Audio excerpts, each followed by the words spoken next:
그 사회학 용어에 보면 하이니 법칙이라고 있습니다. 그 하이니라는 사람 본래 미국의 보험사 직원이었는데 이 사고가 난 다음에 보험금을 지급하려는 업무를 하고 있는데 보니까 자기 하는 일을 여러 번 하다 보니까 일종의 패턴이 있다는 걸 발견했습니다. 그래서 자기가 경험했던 많은 것들을 정리해서 1, 29, 300이라는 법칙을 만들었습니다. 이게 뭐냐 하니까 하나의 초대형 사건이 생기기 전에 생기고 보니까 알고 보니까 그 전에 한 29번 정도의 경미한 사고가 있었고 또 그 이전에 한 300건 정도의 여러 가지 징후가 발견되었더라. 이것들을 이제 모아서 그렇게 법칙을 발견했는데요. 역어로 말하면 사소한 사고나 조금의 징후를 보고 예방을 했더라면 결과적으로 초대형 사건, 흔히 이 참사라고 말하는 그런 대형 사건이 사전에 예방되었을 것이다. 그런 내용입니다. 우리나라에 있었던 세월호 사건이나 최근에 있었던 이태원 참사 같은 것도 조사해보면 이미 그 일이 생기기 전에 여러 번의 경고가 있었습니다. 일반 사람 생각 속에 이대로 가다가는 사고가 나겠는데 그런 생각을 많은 사람이 했는데 어느 누구 하나 그 일 앞에 소홀히 여기고 세밀하게 살피지 않았기 때문에 결국 사고가 났던 거죠. 설마 나겠느냐 이런 마음, 혹은 이거를 오늘 처음 하는 것도 아니라 벌써 수년 동안, 아니 수십 년 동안 관행으로 해왔는데 이게 오늘 터지겠느냐, 그런 안전불감증들이 많이 있었지만 늘 지나갔다가 사고가 난 다음에야 알고 보니까 이미 이 정도 됐으면 이때까지 사고가 안 났던 게 이상했다 싶을 정도가 된다는 거죠. 그러니까 지혜로운 사람이나 지혜로운 조직은 어떤 사고가 발생하면 반복하지 않으려고 빨리 기억하고 지혜를 얻지만, 어리석은 사람이나 조직은 이런 실수나 어떤 여러 가지 사고의 어떤 징후가 있을 때라도 빨리 잊어버리려고 하고, 또 이건 내 책임이 아니라 다른 사람의 핑계로 돌리려고 하기 때문에 악순환이 반복되는 거죠. 오늘 본문은 마치 우리나라 역사로 보면 삼풍백화점이나 성수대교 사건이나 세월호 사건하고 참 많이 오버랩됩니다. 언제 사고가 나도 하나도 이상하지 않을 그런 상황에서 불구하고 전혀 돌이키거나 깨닫는 바도 없고 그렇게 살고 있다가 그런 엘리 가문이 오늘 본문에 보면 하나님의 거듭된 경고의 사인을 계속해서 무시하다가, 어떻게 보면 의도적으로 막 모른 척하고 인정하지 않으려고 하는 것처럼 그렇게 보이다가 오늘 본문에서 한순간에 가문이 멸족하는 그런 사건을 보게 됩니다. 엘리가 누굽니까? 엘리는 그 당시에 제사장들의 대표이기도 하고 동시에 사사이기도 합니다. 그러면 하나님이 인도하시던 이스라엘 사람들에게 있어서는 당시 왕이 없었기 때문에 엘리라는 존재가 하나님과 백성들을 연결해주는 최고의 지도자이자 또 정치적인 리더이기도 합니다.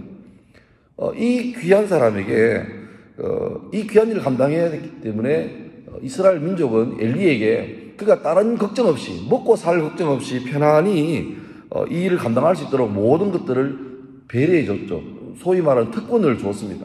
그 말은 그 특권으로 잘 먹고 살라는 게 아니라 너는 생업에 신경 쓰지 말고 민족의 흥망성쇠 이 사건 앞에 두고 하나님께 부지런히 기도하라.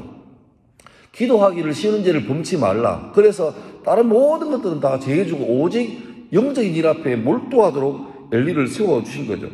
그러면 엘리는 이 일을 감당하기 위해서 때를 따라 계속 하나님께 백성들이 잘못되면 그 잘못된 죄를 끌어안고 하나님께 용서를 구하는 기도를 해야 되고, 혹은 또 백성이 나아가서 백성의 어른으로서 이거 잘못됐으니까 회개하고 돌이키라, 그렇게 훈계도 해야 되는 그런 중차대한 인물입니다. 그러기에 엘리를 존경하고 엘리에게 그런 막강한 권력과 권위를 줬던 것입니다.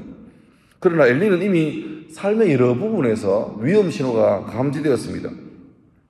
별 이상 없으면 엘리의 뒤를 이어서 대제사장의 직무를 승계받을 그의 아들들은 이미 심각한 문제가 많았죠. 여러 가지 참 흉흉한 소식이 들려오고 도무지 영적인 사람으로서의 자질이 안 되는 그런 소식이 들려왔는데, 그러면 마땅히 엘리는 아들들을 불러서 엄히 훈계하고 이대로 가면 네가 무너지면 이스라엘 전체가 무너진다, 이래서는 안 된다라고 해야 됨에도 불구하고 어떤 말 합니까? 불러서 하는 말이 소문이 좋지 않다.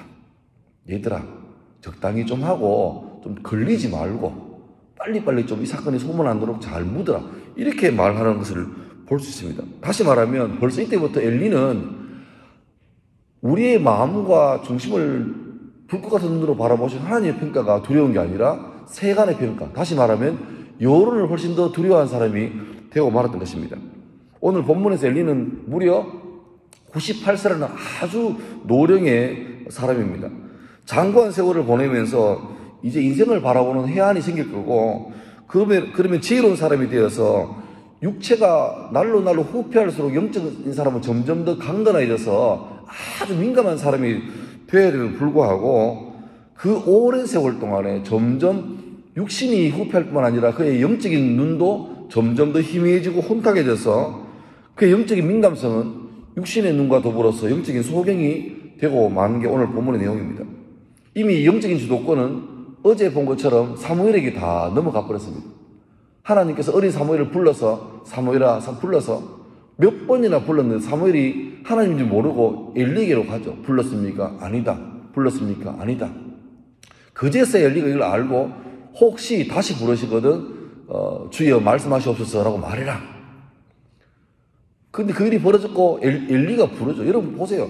엘리가 자기가 하나님의 음성을 받아야 되는 사람임에도 불구하고 이미 자기에게는 주의 음성이 들린 지 오래되었고 어린 사무엘에게 주의 말씀이 임했습니다. 이 말은 뭐죠? 이미 영적 주도권이 엘리가 아니라 엘리를 버리셨고 사무엘에게 넘어간 겁니다. 얼마나 자기가 비참하겠습니까? 그러면 다시 한번 매달려서 삼손처럼 주여 한 번만 더 기회를 달라고 그렇게 기도해야 됨에도 불구하고 엘리 그런 모습이 없죠. 오히려 다음날 사무엘을 불러서 사무엘아, 어제 하나님께서 내게 뭔 말씀하시더냐? 사무엘 들은 말씀이 너무 심각한 말씀이어서 주저주저하니까 괜찮다 말해봐라. 내용이 뭡니까? 바로 엘리 가문이 멸종할 거라는 겁니다. 엘리 집안에서 늙어 죽는 사람이 없을 거라는 아주 무서운 말씀을 들은 거죠. 그런데 이 말씀을 사무엘로부터 전해들은 엘리가 그 말 듣고 어떻게 됩니까? 그러면 그때라도 또 기도해야 되고 하나님 이러면 안 됩니다. 한 번 더 기회를 달라고 내가 다시 내 아들을 바로 가르치겠고 내가 바로 서겠고 돌이키겠나이다 해야 되는 불구하고 주님께서 말씀하셨으니 그대로 될 것이다. 이런 이상한 말을 하고 마무리하는 거죠. 블레셋과 전쟁하라고 했을 때 위험하니까 사람들이 하나님 법궤를 들려왔습니다. 이건 아주 주술적인 얘기죠. 법궤 가지고 가면 이기겠다는 말입니다. 그런데 엘리가 그걸 만류하기는커녕 법궤를 보내고 두 아들도 전쟁에 참전시킵니다. 그리고는 전쟁 경영해요. 오늘 본문에 보면 앉아있는데 사람들이 막 시끌시끌합니다. 들어보니까 그 소식이 뭡니까? 법궤도 빼앗겼고 두 아들도 전쟁에서 죽었다. 엘리가 해야 될 막중한 책무도 다 날려버렸고 자기의 뒤를 이을 미래도 다 날아갔다는 말입니다. 이 말 듣고 엘리는 의자에서 넘어져서 목이 부러져 죽었더라. 그런데 성경에는 목이 부러져 죽었는데 뭐라고 그러니까? 나이가 많고 비둔한 까닭이다. 한 방에 끝나버렸습니다. 심지어 본문 뒷부분에는 그나마 엘리 가문이 다 멸종하더라도 새로운 희망이 될 수 있는 엘리의 며느리가 임신해서 이제 해산할 날이 다가왔는데 이 자기의 남편이 죽고 시아버지가 죽고 법궤가 빼앗겼다는 이 충격적인 소식을 듣고 바로 이렇게 해산을 하죠. 그러면서 이 해산 과정 가운데서 이 여인이 죽습니다. 죽으면서 그 태어난 아이의 이름을 짓는데 이가봇. 이가봇 뜻이 뭡니까? 영광이 어디 있느냐? 다르게 말하면 하나님의 영광이 이 땅에서 떠나갔다. 그런 말입니다. 자기 가문에 닥친 하나님의 재앙을 그대로 알았기에 이런 말을 하고 숨져버립니다. 엘리 가문의 멸종은 이미 사무엘 통해서 주님께서 실행하기로 마음 먹으신 것입니다. 이제 엘리 시대는 가고 사무엘 시대가 왔습니다. 이 본문을 보면서 우리가 기억할 사실은 역사의 주인공은 엘리도 아니고 사무엘도 아닙니다. 역사를 운행하시는 주도권을 가지신 분은 사람이 아니라 바로 하나님이십니다. 그러면 하나님께서 각 사람을 시대에 맞게 역할에 맞게 세우셨고 사명을 줬습니다. 지금도 마찬가지죠. 2023년 이 시대 가운데 저와 여러분을 범호교회로 오게 하셨고 각자의 자리에서 내 역할을 주신 것입니다. 그러면 내게 일을 맡긴 분이 하나님이시기 때문에 내 마음에 나는 이 역할이 좀 마음에 안 드는데 싶다 할지라도 그 자리에서 자기 역할을 충실히 하는 게 맞는 건데 주님께서 내게 맡겼음에도 불구하고 내 마음대로 난 이거 싫어 다른 거 할래 라고 말해버리면 연출자의 연출 의도가 다 빗나가버리고 마는 거죠. 그래서 내가 맡은 자리에서 성실하게 내 일을 잘 감당하는 게 결과적으로 가장 복된 길입니다. 오늘 불렀던 찬송 주 어느 때 다시 오실런지 찬송처럼 우리가 늘 깨어 있어서 내가 오늘도 주님 맡긴 일을 성실하게 감당하고 있으면 주님이 오늘 낮에 오더라도 오늘 밤에 오더라도 내가 자고 있는 거는 오신다 할지라도 그때 영광 중에 주를 맞이하게 되겠죠. 오늘 새벽에 이 본문을 보기가 참 부담스러운 말씀입니다. 하지만 이 본문 중에도 혹시나 하나님께서 오늘 본문 통해서 내게 해주시는 경고의 메시지를 잘 돌아볼 수 있기를 바랍니다. 그래서 내게 축복하시는 말씀을 들으면 감사하고 그 복이 내게로 연결될 수 있습니다라고 기도하면 되겠지만 때로는 오늘 본문처럼 아주 경고의 말씀, 무서운 말씀이 올 때는 이게 남 얘기가 아니라 혹시 주님 이 말씀이 엘리 가문에게만 속한 것이 아니라 혹시 나의 삶에도 우리 가문에도 내가 인지하지 못하지만 그런 위험성이 있지 않습니까? 주님께서 내게 계속 신호를 주시는데 내가 영적으로 둔감해서 깨닫지 못하고 있지는 않습니까? 돌아보시고 제가 기도할 때 주여 혹시 내가 망각하고 있다면 깨닫지 못하고 있다면 오늘 기도하는 중에 알게 하시고 알게 된 그 위험한 요소들을 주님 은혜 가운데 해결받도록 도와달라고 기도하면 이 엘리의 경고, 엘리 가문의 이 경고가 내게서 지나갈 줄 믿습니다. 아무쪼록 잘 말씀 가운데 자기를 살피셔서 올바르게 회복되고 또 주의 관계가 회복되는 그런 은혜 날 될 수 있기를 주의 이름으로 축원합니다. 기도하겠습니다.